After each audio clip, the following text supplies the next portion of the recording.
call the meeting to order. If you don't mind, I'd like to stop and pray for just a moment. Lord, we thank you for this time together. We thank you for the opportunity to seek you. We ask your presence as we make decisions on behalf of our city of Branson and our citizens and those who come to visit us. We just ask you to help us to make good, quality, discerning decisions.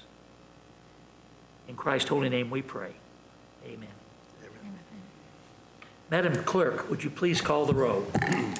King. Here. Whitus. Here. Simmons. Here. Akers. Here. Gaines. Here. Milton. C. Your Honor, you have a quorum. Thank you.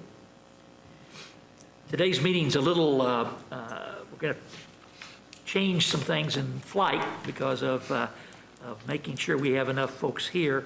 I think Alderman C is on his way, and will be here shortly. Alderman Milton is traveling out of state, so he will not be here.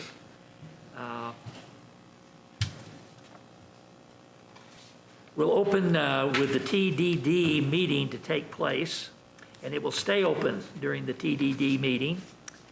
And there's a reference to the property owners for the TDD property owners business guide.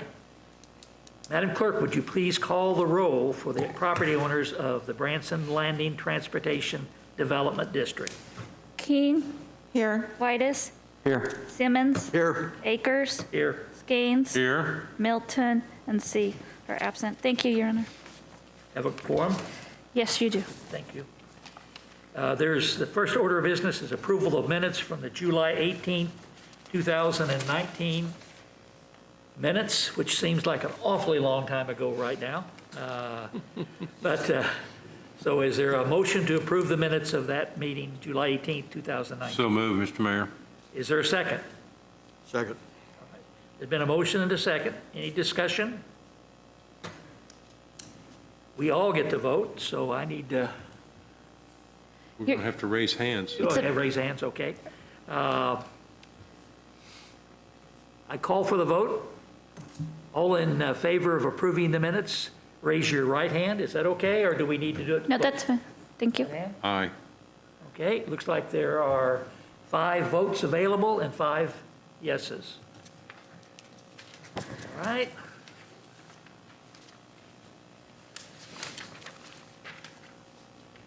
Now it's time for the election of a board of directors. Election of 3 members of the board of directors of the Branson Landing Transportation Development System. I will now entertain, are we ready for a motion, or do we need to still? We need to read this, or I can read it for you, Mayor, if that would help. I've got it here, I can read it, I just was wanting to make sure this is where you want to be right now. All right. I will now entertain a motion to vote what's 61 of the city shares in the Branson Landing TDD to elect Mayor Ed Akers, 61 for the city shares of the Branson Landing TDD to elect Alderman Larry Milton, and 61 of the city shares of the Branson Landing TDD to elect Alderman Julia King to the Board of Directors of the Branson Landing TDD for terms that will expire in April 2023. Is there a motion? So moved. Second. There's a motion and a second. Any discussion, any clarity needed for discussion? I know we did this last year, but that was a year ago, so. All right. Call for a voice vote this time. All in favor of the motion say aye. Aye. All 5 voted aye. Obviously no noes. So at this time, it passed by voice vote. Your Honor, we're going to let the record reflect that the city, as the sole property owner within the Branson Landing TDD, has elected Mayor Ed Akers, Alderman Larry Milton, and Alderman Julia King to the Board of Directors of the Branson Landing TDD with terms to expire April 2023. Thank you. Now, apparently, we need to adjourn from that meeting. That concludes the items scheduled for the Branson Landing TDD Property Owners Meeting. I will now entertain a motion to adjourn the Property Owners Meeting. So move. Second. Second's been made. Call for a voice vote. All in favor say aye. Aye. No? Same sign? The ayes have it. 5 present, 5 ayes.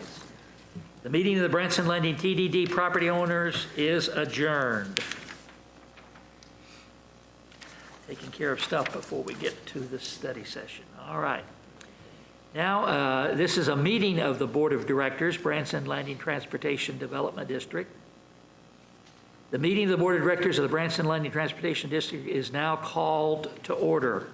Madam Clerk, a roll call, please. King, Here. Whitus, Here. Simmons, Here. Akers, Here. Gaines, Here. Milton, C. Your Honor, you have a quorum. Thank you. The first item on the agenda is to approve approval of minutes. I will now entertain a motion to approve the TDD board meeting minutes of July 18th, 2019. Is there a motion and a second? So move. Second. Second.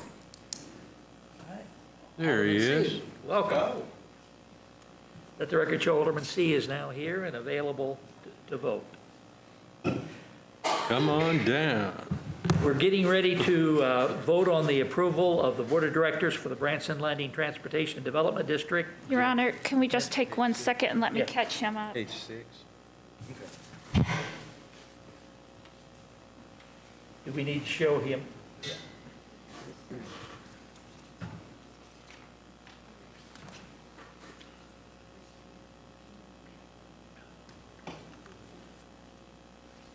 I got you.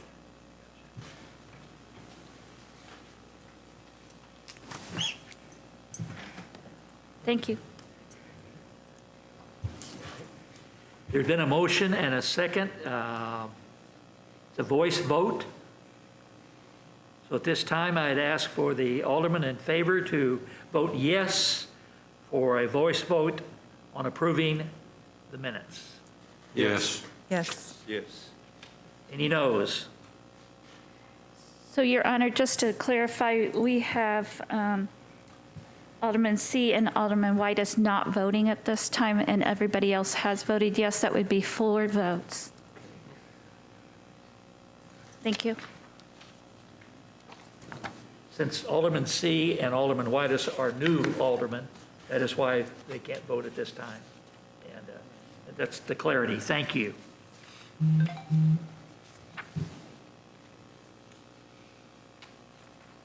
Okay, new business, item number 1, a resolution. Madam Secretary, would you please provide the introduction for this item? Your Honor, this is a resolution 2020-01, a resolution of the Board of Directors of the Branson Landing Transportation Development District electing interim district directors to fill vacated terms. Do I have a motion electing Jeff C. and Jamie Whitus as interim directors and adopting resolution 2020-01? So move, Mr. Mayor. And a second. Second. Any discussion? For clarity, Alderman King is fulfilling the term of Alderman McConnell, so she's represented through fulfilling the term. 2 new aldermen who were elected, that's why we're doing this procedure. Thank you all for your patience. Any discussion for the Board of Directors? Call for a voice vote. Mayor and board to vote. Note, Jeff C. and Jamie Whitus do not vote. Yes. Yes. Yes.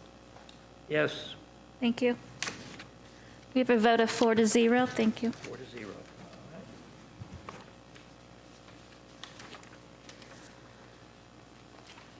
Please note that Jeff C. and Jamie Whitus will now participate in the meeting at this time. Resolution 2020. Madam Clerk, would you please provide the introduction for this item? Your Honor, this is a resolution 2020-02, a resolution of the Board of Directors of the Branson Landing Transportation Development District appointing officers of the district. Do I have a motion appointing officers and adopting the resolution? I move to appoint Ed Akers as Chairman, Executive Director, Bob Simmons as Vice Chairman, Jamie White as Secretary, and Julia King as Treasurer. And adopt Resolution 2020-02. Okay. Do I have a second? Second. We have a motion and a second. Any discussion from the Board of Directors? Call for a voice vote. Everyone votes, including the mayor. Yes. All in favor say yes. Yes. Yes. Any noes? All Six. six have voted yes, Madam Clerk, for the record. Do they know what they're getting into? We're resolute about it. All right, item number 3, Madam Secretary, would you please provide the introduction for this item? Your Honor, this is a resolution 2020-03, a resolution of the Board of Directors of Branson Landing Transportation Development District approving the budget for the fiscal year ending December 31st, 2021. And if you have questions on the budget, I think Director Rush can help us with that. Okay. I have a staff report from Jamie. I know she's done a lot of talking today. Do I have a motion adopting Resolution 2020-03? So move. Second? Second. Second there. Any discussion by the Board of Directors?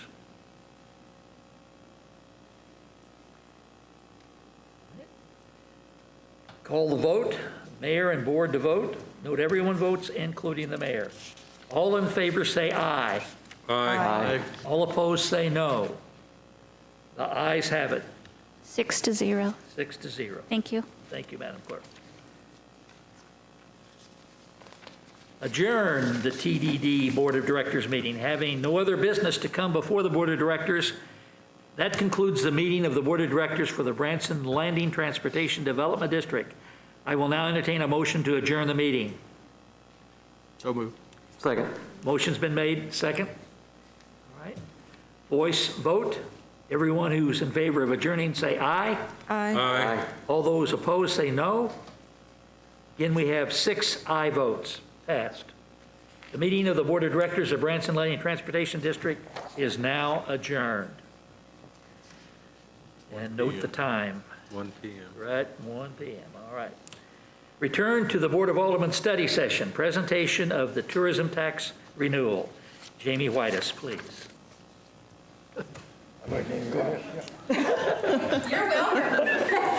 Wrong, Jamie. Oh, and who did I say? See what happened? I do not want to step on your toes. You go right ahead. Jamie Roush, excuse You me. didn't know what you're getting into. Have a PowerPoint. You're pretty quick on your feet. I kind of like that. One moment, Jamie, just Yes. 1 second, so. Just while he's Yeah. pulling that up, I just want to let you know, and we've brought this a couple of different times before you all in a form of a study session. So what we're doing today is the group met this past Monday. We created this PowerPoint presentation. Essentially, we're just going to walk you through the presentation, and you feel free to ask us any questions that you have, and we'll do our best to answer.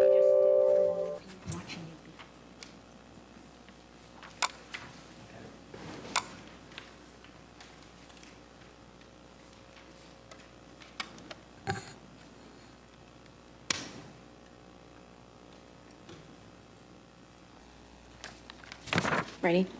Okay. Oh, do you have the clicky?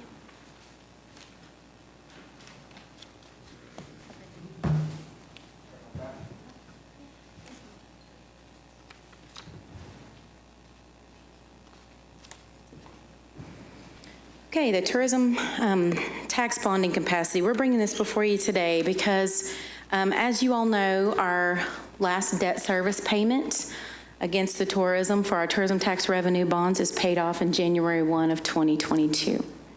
So as a result of that, we have to take an action, get it before the voters, and see if that we can get the bonding capacity renewed along with the tourism tax at the same time. So we put this together as an informational presentation for you all. What is tourism tax? It imposes these tax and to issue a bond payable from the taxes, and essentially it's the 4% tourism tax and the 0.5% on food. Tourism tax is imposed on the retail sale of amusements, lodging, and restaurant sales. It's collected by the business from the customers and remitted to the city. The finance department handles all of the tourism tax forms on a monthly basis. The tax ensures that the users of Branson share the burden of the cost of the city's major infrastructure improvements and marketing. So the large, we may have a residential of 10,500, but we operate normally on a much larger scale. So we have to have the infrastructure to support the larger scale. What is the purpose of tourism tax used for? 75% for infrastructure, 25% for marketing, a 2% admin fee comes off the top, and it comes back to the city because we manage all of the tourism tax collections and those things. It's to offset pretty much the finance department's expenses for managing all of that. What are the tourism tax rates? I've already spoken to this. I know I'm going through this very quickly, so if you would like for me to slow down or if you have any questions, please feel free to ask me, okay? 4% is lodging and amusement, and 0.5% is food and restaurant sales. Then we put some of these things out there. Why does the city borrow funds to pay for infrastructure? Two principal reasons the city borrows funds. Now, I will speak to the fact that, and I've spoken to this before in the Finance Committee and those kind of things. Right now, we're at a crossroads with bonding and those kind of things because of the times that we're in. So keep that in mind. We're going to go through this a little bit. The cost of needed infrastructure improvements are greater than the city's current financial resources. We can't turn around and just pay for $10 million of infrastructure that's greatly needed to help out our city. So that's why we would need the bonding capacity. Infrastructure improvements generally have a long, useful life, and borrowing always allows users to pay for those improvements over the life of that asset. What does the city anticipate using the proceeds of the bonds for? Infrastructures, and we've listed these out here: sidewalks, streets, highways, roads, water work, and wastewater. And I've got a list here for you. Now this list right here, future capital needs, this is just the water sewer needs for the capital dollars, the infrastructure dollars. This does not include the streets and the sidewalks and those kind of things. So that 88 million is just water sewer, and we have needs over and above that. Can I study that just a second? Yes, sir, absolutely. You want me to read down through it? No, my Okay. glasses will work for that. Okay.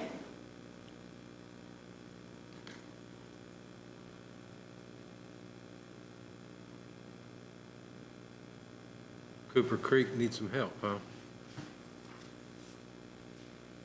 Thank you. You're welcome.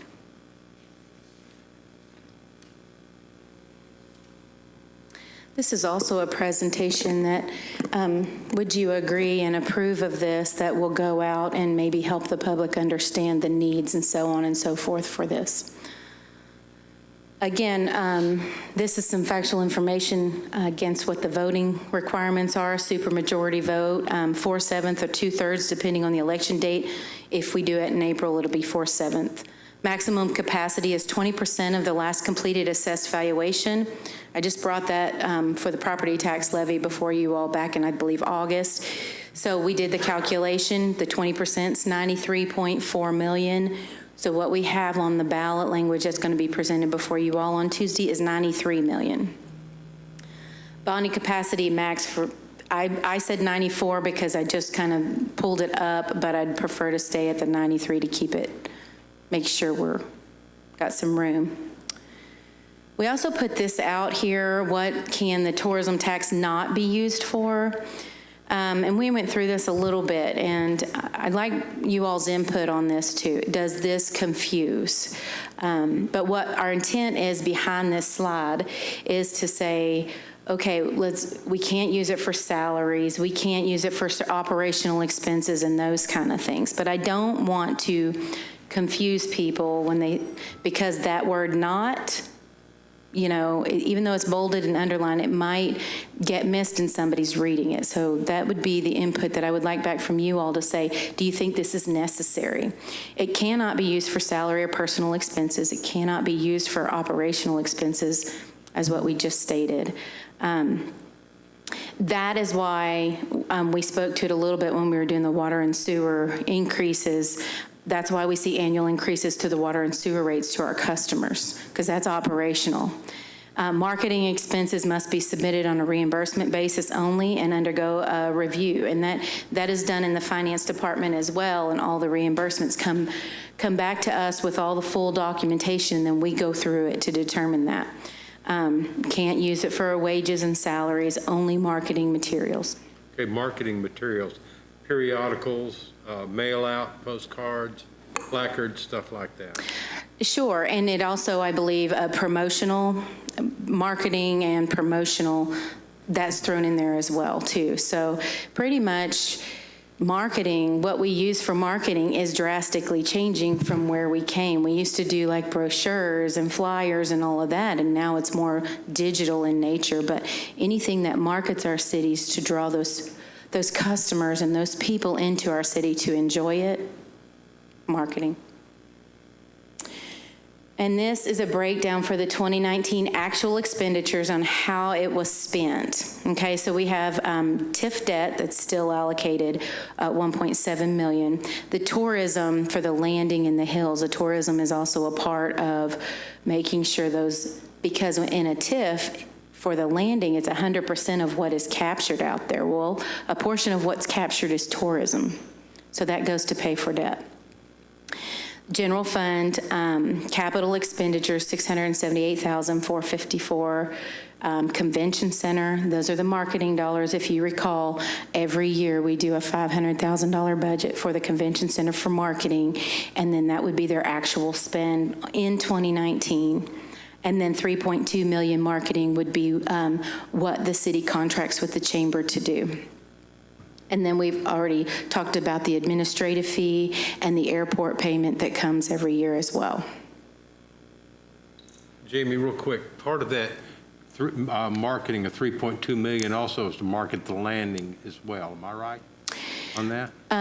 We have a $500,000 marketing for the convention center, and then the rest of the marketing dollars goes to the chamber, and then they choose how they're going to market the rest of the city. Does that answer your question? I just wanted to make sure that the convention center was brought into that discussion. Certainly, yes. And that 124,000 is the convention center. The 3.2, the entire of that 3.2 goes to the chamber for marketing the whole city. That 124,566 is the convention center's portion. That's what they actually used out of the 500,000. Thank you, ma'am. Does that make sense? Yes, ma'am. Okay. And then you have the $5 million in debt service. And I will say, and I mentioned this to the Finance Committee this morning, that since 2018 we paid down a bond issue, and then 2019 we paid down a bond issue too, so that debt service has gone down quite a bit over the last couple of years. Here's the ballot question. We put this out there for everyone to see, but I will tell you, we brought this before you guys a couple of times, and then we had those options. We chose this option, and basically it's just a renewal of what we have done in the past, and we will fill in that amount that's going to be presented before you on Tuesday. We filled that amount in to say it's $93 million, based on the assessed valuation that we just showed you. Question back there. Yes, sir. Because I think this needs to be clarified. You're not changing anything. Sure. Everything you're presenting is compliant with the state legislation, which allows us to implement this in the first place. Yes, and we also had Gilmore and Bell review, and if you recall the last study session, we had Sid Douglas with Gilmore and Bell on, and the study session prior to that, so that you could understand that we've had a thorough review, and he even helped us write the ordinance that comes before you on Tuesday. So yes, I believe we have done everything we need to do. I think we just need to make that clear. Yes, sir. What are the differences between the ordinance that would come for us and the one that's in existence now? We chose the same option that we did back in '97, so it would be the same process. The tourism tax and the bonding capacity would go hand in hand, except for the only difference is back in '97, we were able to bond 56 million. That would be the max. This year, it'll be 93 million because our assessed valuation has gone up considerably. Does that make sense? Yes. Okay. Thank you. And then we just threw this in here so that you could see the calendar and the election dates. So we have to have the ballot, the request to put the ballot on the April election. It's due on January the 26th, 2021. So the ballot will come before the board on Tuesday for further discussion as well. But I wanted to show you the calendar so that you could see where we were coming up with that. And then this is a map, and so we asked the county clerk after this past election to to tell us all of the addresses where the major voter turnout would be. And then we turned it over to Curtis, who's pretty awesome at making maps, and he built this map for us to show us where you can see the red, where all of the voters turn out for this last election, where they were. And we just put that on there so we can know where we can focus our efforts more highly to get this moving forward. And so that's the end of it. I know it was short, but we addressed a lot of questions that we've heard in the past regarding the tourism in this presentation. And I will tell you that on, I believe it was October the 19th, the group met. I was unable to attend that day. But they met and they discussed the marketing and how we would do this. And after I'm done, Curtis is going to come up and show you some of the maps that he has built regarding this as well.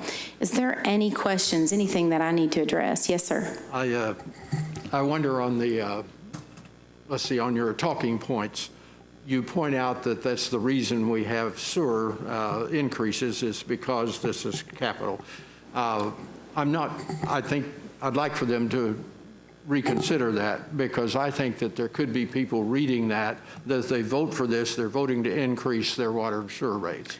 And Okay. that, of course, is not true. It's totally separate. I understand what you're trying to ward off a question later on. Sure. However, I hate to confuse this issue, as important as it is. Well, I totally understand that. That's why I was asking is this slide, does it confuse? And that's something that we do not want to do. So if you think we just should speak to it when the questions are asked and not present this slide, that is certainly something that I can do, because I had the same question myself. So I want to make sure that what your thoughts on are that. But do y'all all think that maybe I should just remove this and just speak to it when the questions come? The rest of them are perfectly okay. Sure. Just that one comment. This Okay. is why we see annual increases in water and sewer. Okay. I'm afraid people would think they were voting for annual increases in water and sewer, which is. That makes sense. Sure. Yeah, we can certainly adjust that. Thank you. All right, Jamie, yeah, taxes and confusion, go figure. So on the ballot questions, they have to be separated with the 4% and the 0.5 as if so it's two different vote marks? Yes. So no way to combine that? This was, Gilmore and Bell created this as it was set forth in the state statute. So I don't believe there's any way to separate that Gotcha. based on what they have discussed with me. And then just touch on in the tourism tax and how it's spent. Yes, sir. In relation to general fund. Okay, so are you asking about the general fund expenditures versus everything else? Yeah, for those who may not know. Or Okay, so I'm going through this myself. So airport, marketing, admin fees, this is just a breakdown. I can't, She knows. Huh? Oh, okay, thank you. I knew she would know if I didn't. That's the landing maintenance. So every year we have, it started off $115,000 that would be transferred over to offset the landing maintenance contract, and it's grown based on CPI over the years, and that's what that $136,000 is for. Gotcha, thank you. I'm sorry, I couldn't remember that. I threw that out at you. Jamie, it's just a point that I wanted to be able to make here, because we can answer questions, but I think what it comes down to, if this does not pass, what are the ramifications? And I think we need to be real clear about that this is not something just to float something. This is absolutely essential for the operation of water, sewer, curb guttering, roads, sidewalks, et cetera, in this town. Yes, sir. The point that you've made is very clear. This would be an absolute devastating event if this did not pass. Financially, legally, we've got some of this wrapped up in bonds, if you recall, some TIF debt, that if the tourism is not passed, those bonds were created based off of a revenue source that will go away. And so that's another legal issue that we would have to face in three different issues there, on top of not being able to market our city, on top of not being able to provide the needed infrastructure that we need to maintain and grow as a city. And we don't want to remain stagnant or go backwards. We want to move forward. In order for us to be able to do that, we absolutely have to have this funding source to do that. It affects a lot of areas, and it even affects some areas outside of our city too, right? So people come here and they go to other areas because of Branson and who we are. I mean, we were the second, now this was 2019, but we were the second top tourism draw for the state. So while it not only if it'll be devastating to our city, it'll also be very, very painful to our state as well. So it's a rippling effect for sure that goes beyond what I just spoke about. I think that we need to also raise the issue. It would be devastating to the businesses of this community. Absolutely. If that happened. Absolutely. Significantly. It sure would. That is for sure. We have a lot of amusement and entertainment venues here that would be very hurting as a result. Thank you. You're welcome. Is there any more questions? Anything that you would like to see that we did not show you today, or anything, as we had just talked about, that might be, in your opinion, confusing, that I need to reword, something like that? We're really presenting this to you to get your feedback, to look to say, hey, I really think it needs to be this way. We are open to make changes based on your opinion. No problem. And if you think of something later, just let me know and we can adjust it as well.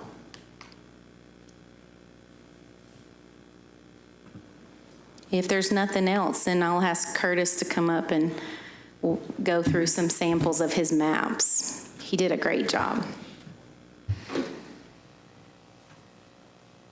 Curtis Copeland? We want your autograph, Curtis.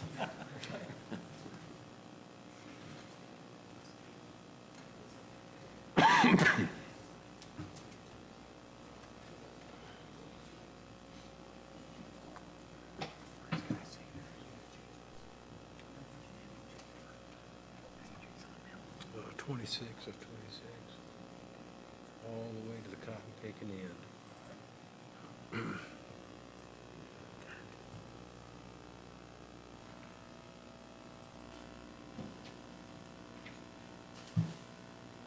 Has it been that long? Mr. Mayor and members of the council, on Monday, the staff met, as Jamie had mentioned, and... We need to get a microphone in front of you, Okay. Curtis. Yeah, sorry about that. Yes, Mr. Mayor and members of the council, on Monday, the staff met to discuss the tourism tax renewal. And I was asked to create a couple of applications that would help, that would possibly help our citizens understand the projects that have been funded by the tourism tax over the last several years. And the two applications I came up with, these are conceptual designs.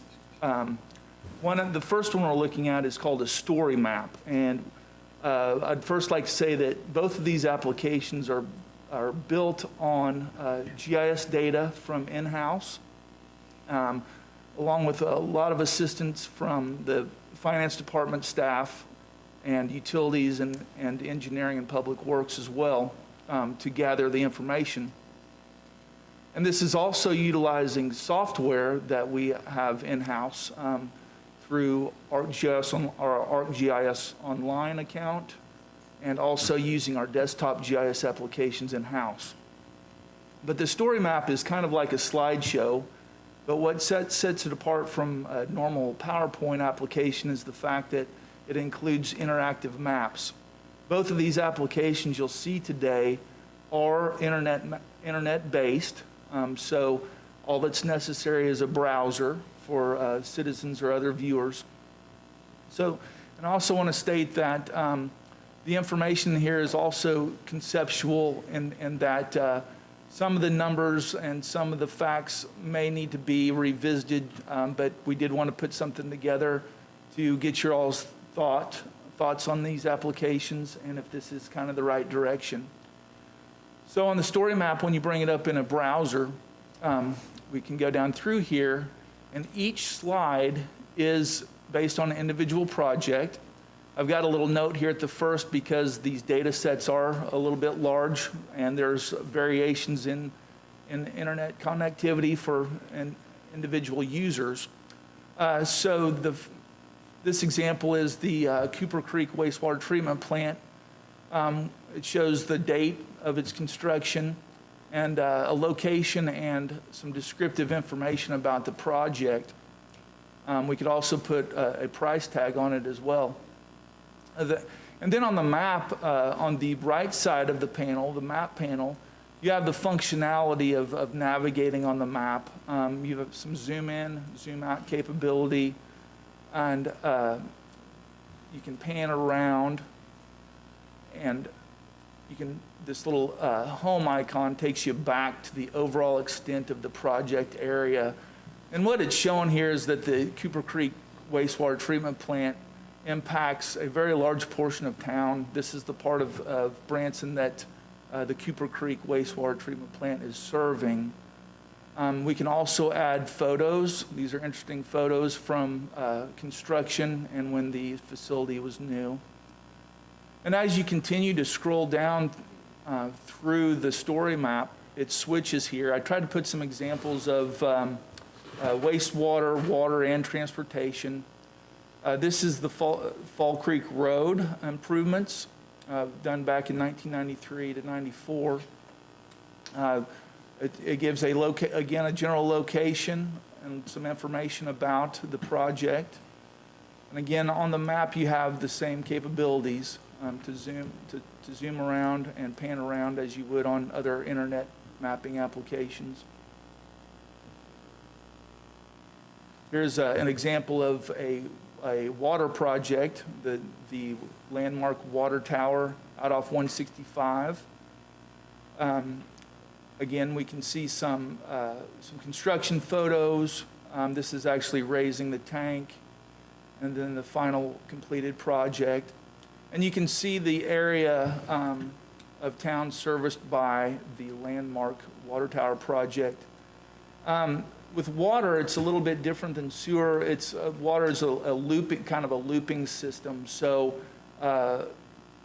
different water-based or water-related projects serve almost the entire Branson's entire water district, just because of the improvements for the overall system that each of those structures makes.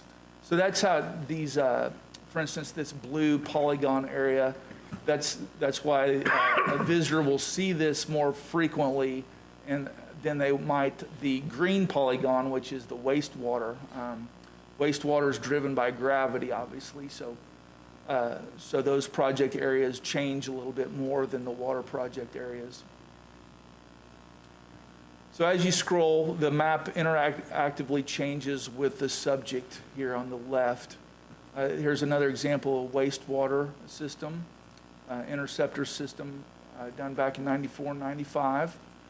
And you can see this is servicing an area kind of to the southwest. Here's 76 along here. Again, we have the information, a small description, and I'm not a great wordsmith, so I would probably rely heavily on other staff with better wording capabilities, but as long as we get the information in there, I think that's the most important. This is a similar project to what we started back in February before the world kind of changed on us a little bit, and this went on hold. But this is about 10 different slides here, and we originally have about 80 projects. So this full application would have around 80 slides to show the different projects over that time span. Are there any questions about the story map application? All right, the second one was brought up on Monday as well, and this one, kind of had to build this one from scratch. Story maps is, if you've got a little bit of experience with GIS, it's pretty nice. You can plug data into these templates. This application I needed to build from scratch. It again is a web-based application, so folks can access it at home. And that's the most important part, is that we have data accessibility to folks. And hopefully this will help them understand how the tourism tax funded projects impact them directly and impact their neighborhoods directly. And so to try to make this as user-friendly as possible, again, this is all built in-house on our GIS with our GIS data. I put a splash screen. This is the first thing that the user sees when they go to this URL. And basically, this wording can be changed, obviously, but it's to describe what this project is about. And if you can read this, it basically says this map application will assist in identifying what City of Branson tourism tax funded capital projects have positively impacted your neighborhood and the cost of each individual project. This map application illustrates tourism tax funded projects since the inception of the tax in 1993. And so with the cost, I did include some cost examples, but finance department will be reviewing those overall costs and making sure that our data is correct before this ever goes public. Again, this is just a concept application. And also I wanted to include some instructions. So residents can simply type in your address in the Find Address or Place search bar. And if your address is within the city limits, the map will zoom to your address. Then with your cursor, click on your address or your surrounding neighborhood on the map on the pop-up menu. You can click on More Info on the pop-up to learn detailed information about the capital projects impacting your neighborhood. So this was an important application that was brought up in the meeting because it really makes it very personal how these projects impact the citizens of the city. So for instance, I'll type in an address and I picked in, there's 21 neighborhoods in Branson, and within the last couple of days I was able to process about 11 of those for the purposes of this concept today. But you might recognize a couple of these sample addresses I'm plugging in, but this is the address search bar that was mentioned in the directions. And I'm going to start typing in. There's some intelligence added to this search engine. So the more you type in, the more information you have available. But I'm going to select this top result, this 918 Valley View Drive in Branson. So that zooms in here to the location. And we'll notice that this is, it's labeled, it's part of the Cantwell Hills neighborhood. And so the second step that was mentioned on that splash screen was to click on your address or on your neighborhood itself. And when you do that, I added additional information. I tried to make this as user-friendly and understandable as possible. click on more info to view tourism tax funded projects that impact your neighborhood. So we're going to click on more info.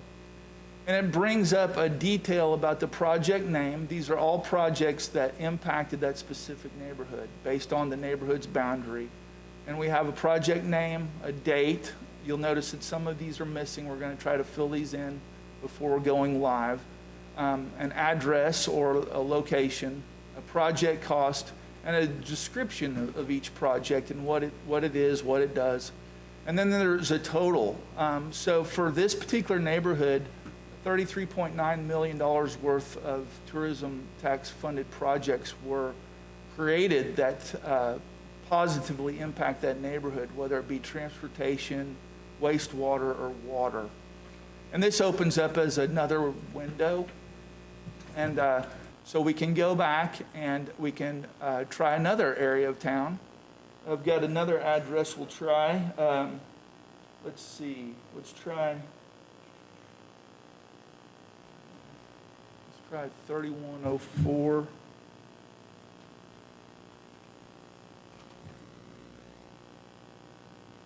Clear this out here. Sorry, even with my glasses, it's hard for me to see that far.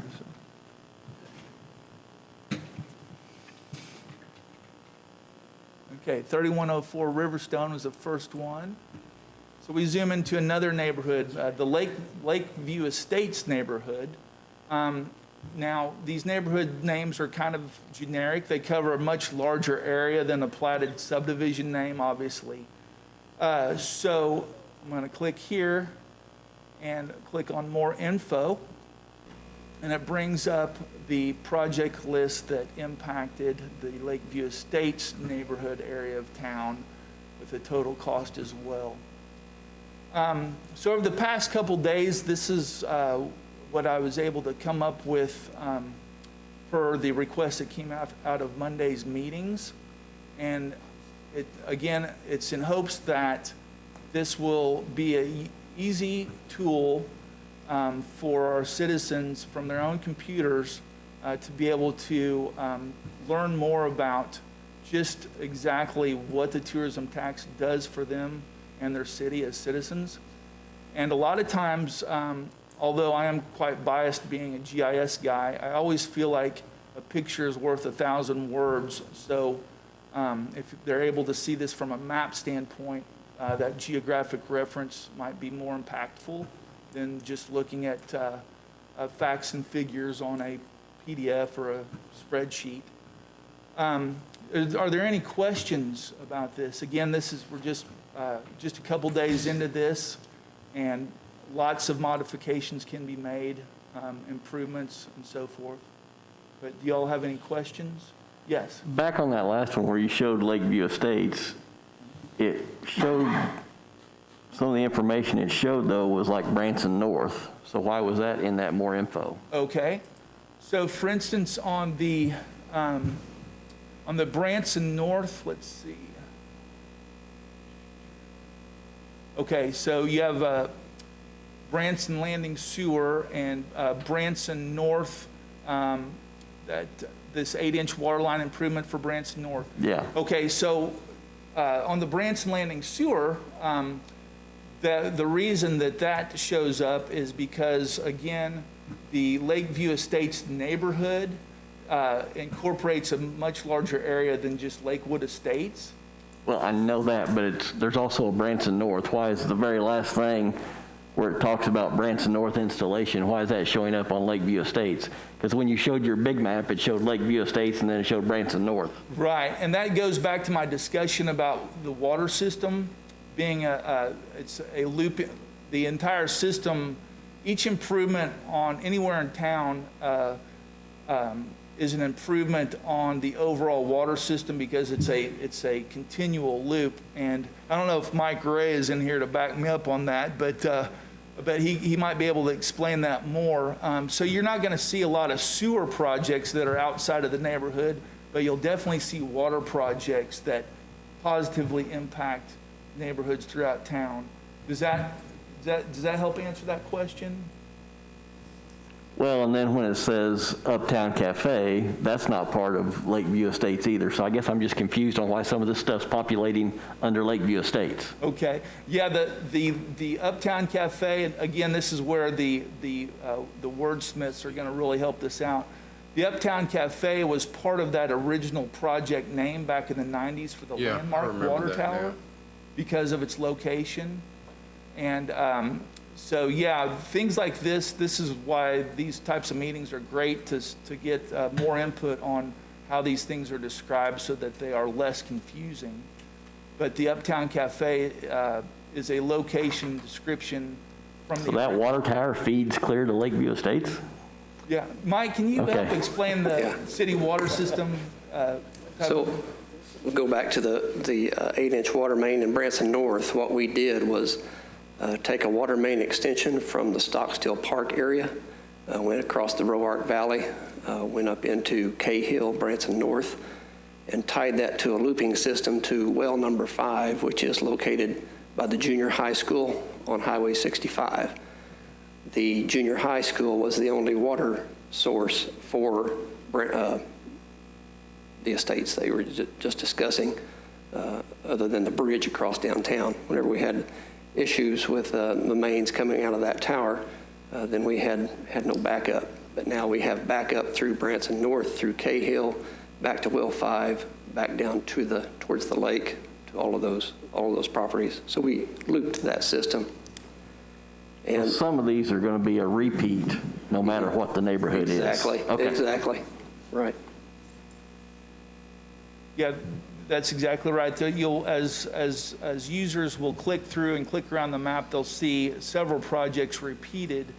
But once again, especially on things like water systems and transportation systems, their area of impact is much larger than a single neighborhood most of the time.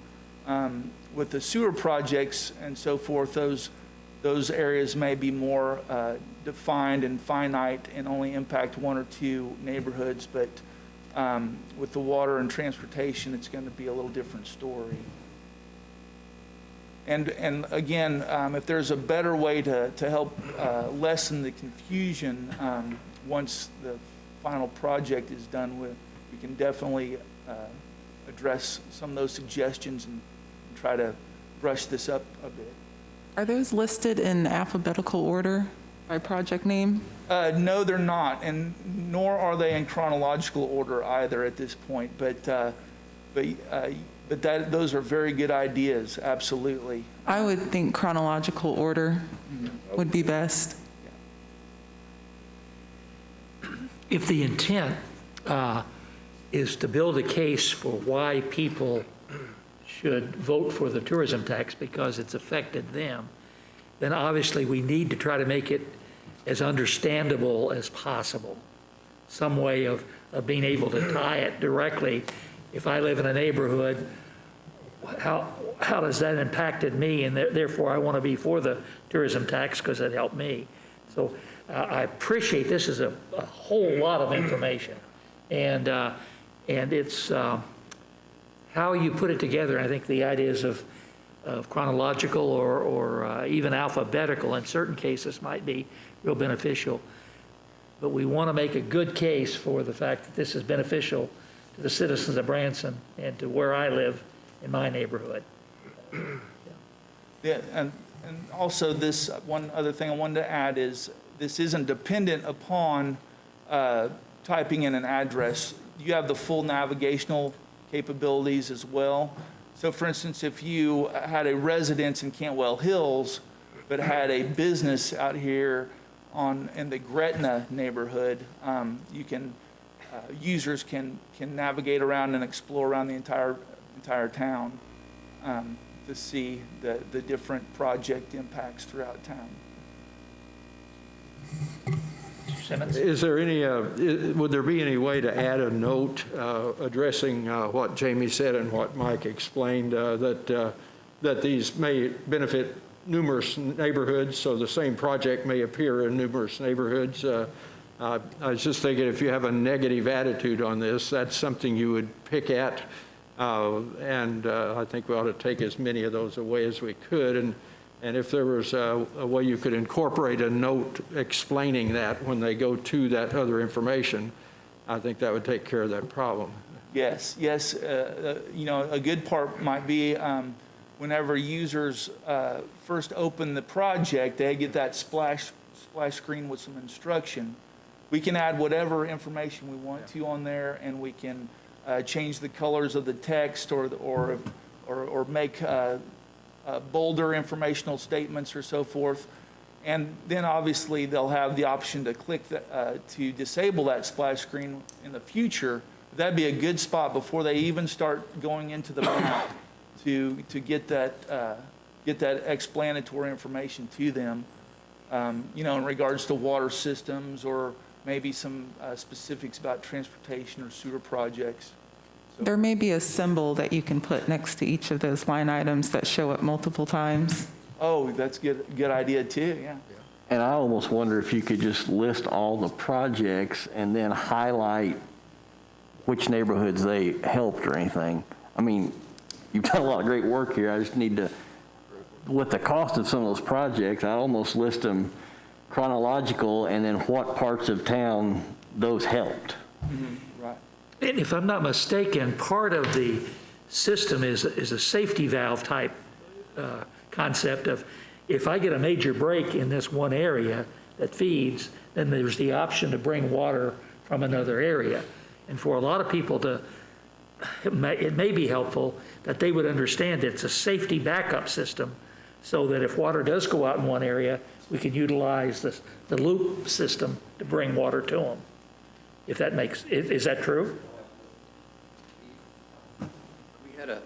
We had a situation just yesterday in the Branson North area that several years ago, there were only one feed to the Branson North area, which is under Highway 65.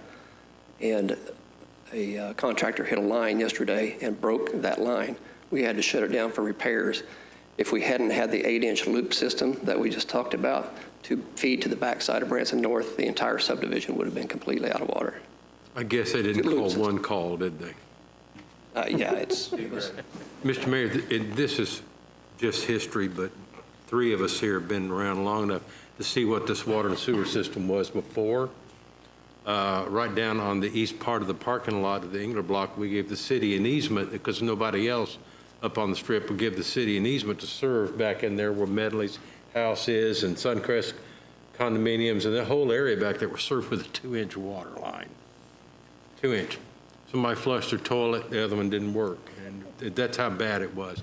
And in Lakeview Estates, down there when all that was built in there, they had to have the ability to run that sewer somewhere. So that new project was built, and the water system down there was sort of the same. Very small lines, huge and high demand. As we've modernized this activity all around Branson, it has benefited the business significantly because, no lie, at the Engler block, we used to have 200-gallon galvanized tanks, air pressured, just to run our sprinkler system because we didn't have enough water pressure to run the sprinkler system up and down 76. And that went from us all the way out past Dixie and all the way out probably where the Butterfly Palace is. So it significantly benefited the businesses out there to protect their property. And I guarantee you the fire department appreciates it. Curtis, you and I'll write a book on that one day. Right. Well, I certainly appreciate your input. It's very helpful in moving forward. If council and staff decides to move forward with applications like this for the public, it's very helpful to have this input, and I appreciate it.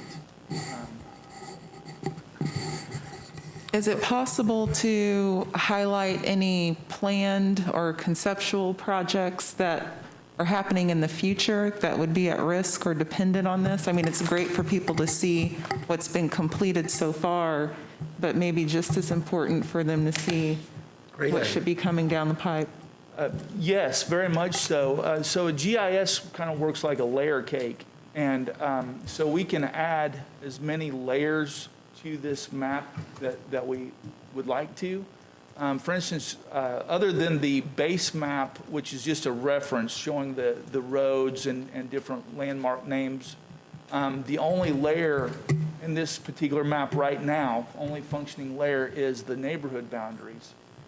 And the images that we saw, whenever you click on that boundary, are the images stored in the database associated with that one layer. We can, one of the things that I was thinking about as we're discussing this is we could actually add the roads or the water lines or sewer lines or lift stations and water towers as other reference layers in this particular map and label them as such.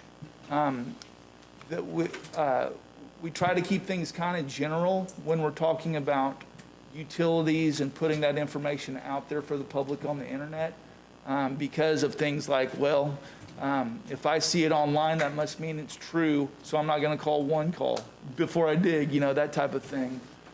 So we could probably do maybe a generalized version of a project so that folks could see the expanse or the extent of a water or sewer line or a road project. We could do something like that to help improve the understanding on this map. But, you know, another layer could be important projects, important future projects. And those could also have an associated database with them that if they clicked on that future project, they could get additional information. Like, why is this important? How much is this going to cost? That type of thing. So yes, absolutely, we can do that. That would be the buttercream frosting layer that would show. Curtis, this is all tremendous and a great deal of work, and I agree with you, the picture is worth a great deal more than talking about it. But when you ask me about what this tax has provided in the past, the first thing that pops into my mind is Roark Valley Road. That was a huge project. No one had really thought to route traffic off of 76, and it benefited all of us, everybody in the area, because it did increase our capacity in the area. So I don't know how you highlight a project like that, that I think that's, people that have been here that long, I think that's the first thing that's going to pop into their mind because it affected more people. So, Yeah, Epps Road, Fall Creek Extension. yeah, then Epps Road came and the extension. And, yeah. That might be a good thing to put in the description too, rather than, okay, well, it's an 8-inch PVC, whatever. It might make more sense to say, well, this water line brought emergency, this water line added additional services in case of a break for Branson North for so many people that live in that area. Yeah. Or Roark Valley Road, based on the traffic counts we collect now, carries how many thousands of vehicles per day. You know, just information that is more meaningful to the general public than engineering specifics, you know, that are not, maybe not as meaningful. Well, that would give them an eye, like you would have to explain to me, and Mike has explained to me before how the Branson North Water Project helped me in Cantwell Hills. Same reason it gave us additional water areas to come in. So you'd have to explain that to me for me to realize what that project did for me. And so that's a good point. And doing it, if you do it by a definition or in writing rather than a picture, that might take away some of your concerns about putting too much on the internet that's out there in the way of pictures. Any other aldermen have anything they want to share? I think it's great. Absolutely. Communication is always good, and have visuals is extra special. So, Well, thank you all very much. I appreciate it. thank you. All righty. The next portion is the mayor's report. Just really some comments. This last year has been obviously a real challenge, but what I've seen is reaction and growth in the people who serve the city. The ability we have to be able to look at things and do things and seek to improve our city and serve our citizens. One of the concerns I really have is is having the citizens really understand that we have to have a priority type basis. We have to have some things that we need to have done. We haven't had a chance to do the visioning and the looking to the future I'd hope that we'd be able to do here in 2020 because of an interruption that occurred. But I think it's so important for the citizens to understand this project. Yes, if we pass the tourism tax, that is going to be huge and great. But also, we have to get the bonding rating so that we can get the best possible financial deal for us to be able to do projects in the city and look to the future. And then we have our projects for safety and things that need to be done. Compton, the sewer treatment plant is getting closer. Public hearings, things that are needed to be done so that we can solve a problem that could take out 65% of our income if the sewer treatment got flooded. And each time we call for heavy rains, I have to admit there's just a bit of a heartburn that occurs knowing that we could be that close. So I'm encouraged by what I see going on, and that we maybe now can get a chance to get away from a lot of the stuff that's been going on and get to the focus of looking to the future for our community. No one has a crystal ball. No one knows what's going to happen, whether we're going to have a second wave or a third wave or whatever. But it feels like we've tried to do the best we could do with what we had to work with. And I'm encouraged by where we are right now, that there are people that are coming to visit us because they can. We have businesses that are open. Maybe they're not as open as much as they'd like to be, but they can still come. We're still having conventions at our facilities, and other parts of the country are not. The positives need to be emphasized, and we need to focus on those for the future. I'm encouraged by how I see the approach we have of doing what's right, and I think that's what's happening. Any other words for the good of the cause, or the cause for the good? Then I call for a motion to adjourn. So moved. Second. Have a motion and a second. Call for a voice vote. All in favor say aye. Aye. Opposed, no. Anyone that would say no gets thrown over the edge.